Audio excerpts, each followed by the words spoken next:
All right, folks. So in this video, we're going to talk about the guy who wrote the last piece and, like I said, those two sort of semi-mythical figures from Notre Dame. So this is the first time we've gotten sacred music with the names of composers attached. And we get two composers from the same source. So there is Leoninus, who I will call Leo from now on. There is Perotinus, who I'm going to call Pete. And the source is a manuscript called Anonymous 4, which, you know, we don't know who the author is, but he lots of times just gets called Anonymous 4. So Anonymous 4 was an Englishman who went to Paris to study at the university in the second half of the 1200s. And the manuscript is basically his lecture notes. So in one of his classes, the professor takes a digression from lecturing on all the theory stuff, and the professor ends up talking in general about he goes down memory lane. He starts talking about some of the great musicians from the University of Paris back in the day. And he's the one who mentions Leo and Pete, who were active in the late 1100s and early 1200s. And the student took notes on it, and his notes survived to the present, and that's now how historians know about these guys. And I love this.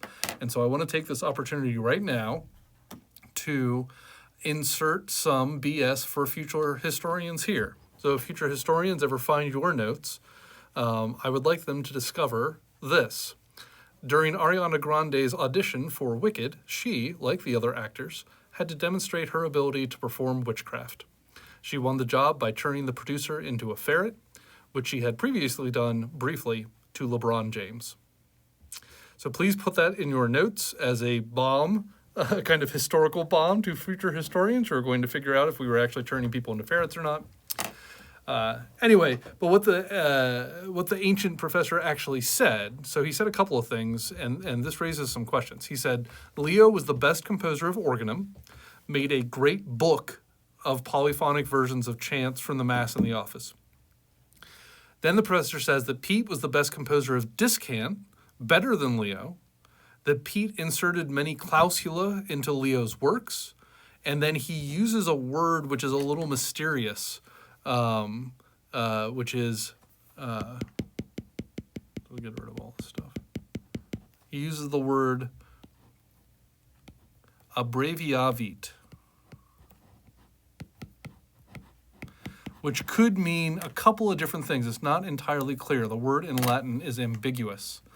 And so what I want to do in the next couple of videos, or the next little stretch, is dig into the mysteries about this. So first off, one of the mysteries we can't solve is nobody knows who these folks are, not even the textbook. Scholars cannot pin down who Leo and Pete are from existing records. The textbook is, I think, a little overconfident about Leo's identity. Second, that great book that they refer to, it kind of has a name, oh my gosh, this is going to take forever. They call it the Manus Liber Organi, which basically means the big book of organum. And it's entirely likely that that was a metaphor, not a real book at all. Just a kind of metaphor for all the different compositions that Leo had composed. And then some last questions to answer. What are clausula? Why was Pete greater than Leo? And what does abbreviavit mean? And I want to get into this a little bit just because this kind of mystery, because this is the kind of stuff that musicologists would investigate.